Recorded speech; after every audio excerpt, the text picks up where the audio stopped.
Portanto, assim como vocês receberam a Cristo Jesus, o Senhor, continue a viver nele, enraizados e edificados nele, firmados na fé, como foram ensinados, transbordando de gratidão. Colossenses 2, do 6 ao 7.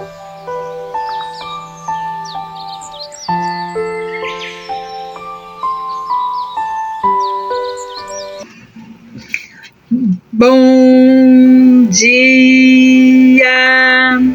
Estamos de volta com as nossas reflexões matinais enraizados em Cristo. E nós estamos meditando a respeito de quem nós somos por meio de Cristo. Ontem nós meditamos a respeito da nossa nova identidade em Cristo e também do nosso novo relacionamento que nós temos com Deus por meio de Cristo. E nós entendemos que por meio desta nova criação, esta nova identidade, este novo relacionamento, Deus nos chama também para uma nova maneira de viver. Nós lemos o capítulo 6 de Romanos ontem e nós entendemos que este capítulo é muito mais do que teologia. Paulo ele não fica contente em nos deixar apenas com a teoria. Ele quer que nós demonstremos essa transformação radical em nossa identidade ao aplicar cada uma dessas realidades em nossa vida prática, em nossa vida cotidiana. Dessa forma, então, ele diz no versículo 11, assim também, considerai-vos mortos para o pecado, mas vivos para Deus em Cristo Jesus. Aqui a palavra considerar que Paulo utiliza, ela é mais bem compreendida da seguinte maneira. Pense nisso.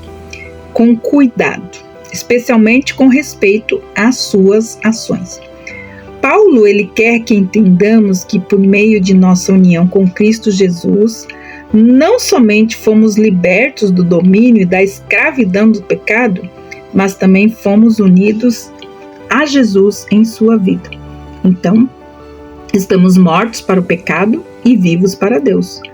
Somos os ramos da videira, que é Cristo, e por causa disso participamos da vida espiritual e da vitalidade que há nele. Esse é o significado de surgiram coisas novas. Em 2 Coríntios 5, 17, eis que coisas novas surgiram. Em Romanos 6, Paulo está dizendo que essas novidades, essa novidade de vida, são um fato consumado, foi estabelecido e isso é imutável. Ao mesmo tempo, representa uma verdade em que devemos pensar continuamente e a partir da qual devemos também mudar as nossas ações, a nossa maneira de agir.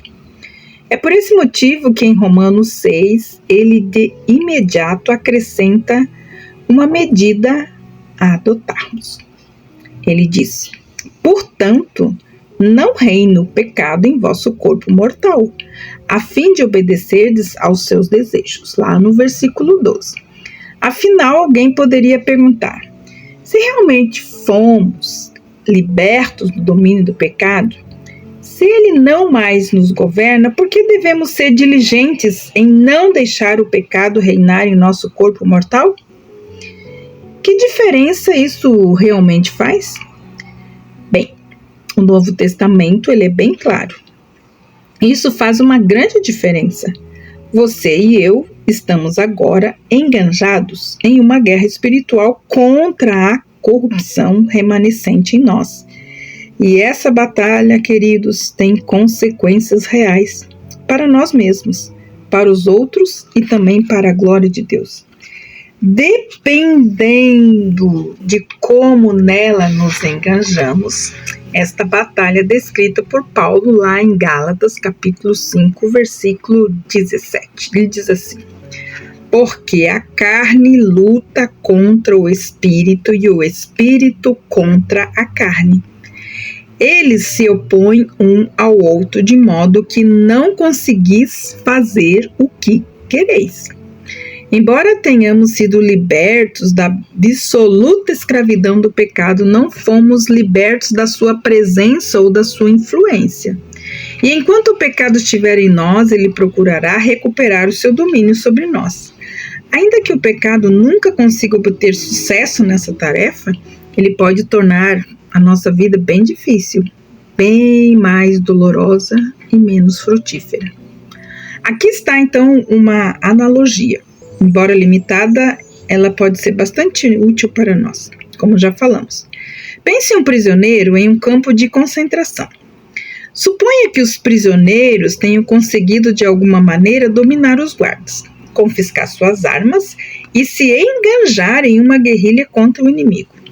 Eles estão livres da servidão sob a qual estavam como prisioneiros, mas ainda estão no território inimigo e em perigo com relação aos seus adversários.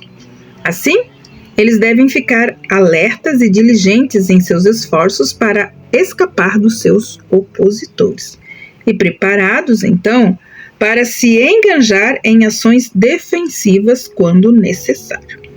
Temos um inimigo que não cessa de nos fazer oposição. Viver como se isso não fosse verdade é simplesmente tolice, loucura. Estamos livres do domínio do pecado, mas ele ainda deseja nos destruir.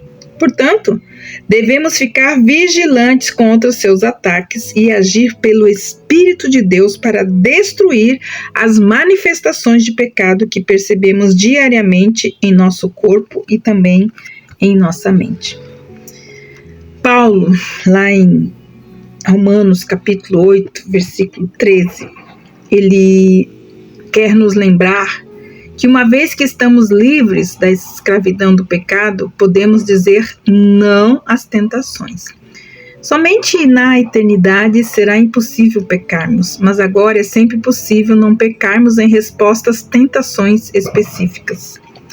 Podemos escolher pecar e com frequência escolhemos pecar, mas não temos necessariamente de pecar. Quando estávamos em Adão, assim sob o domínio do pecado, não tínhamos escolha, a não ser pecar a cada tentação, porque escravo é escravo. Ele não tem outra escolha a não ser escravo. Mas você que é livre, tem escolha. Obviamente, isso não quer dizer, por exemplo, que toda vez que a pessoa não salva é tentada a cometer adultério e ela comete adultério. Mas quer dizer que toda vez que uma pessoa não salva é tentada a pecar de alguma maneira em resposta a algum pecado, é cometido. Todavia, uma vez que nós estamos em Cristo, somos capazes de dizer não ao pecado. Essa é uma habilidade que simplesmente não tínhamos antes da nossa conversão, pois estávamos em Adão, escravos do pecado. O fato de termos morrido para a escravidão do pecado não é uma verdade que devemos colocar em uma estante e ficar admirando. É uma verdade que nós devemos colocar em uso todos os dias.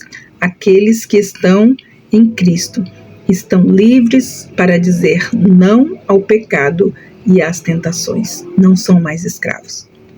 Amados, que Deus abençoe você. E até segunda-feira com as nossas reflexões matinais enraizados em Cristo. E nós vamos ver por que nós ainda falhamos. Deus te abençoe e até lá.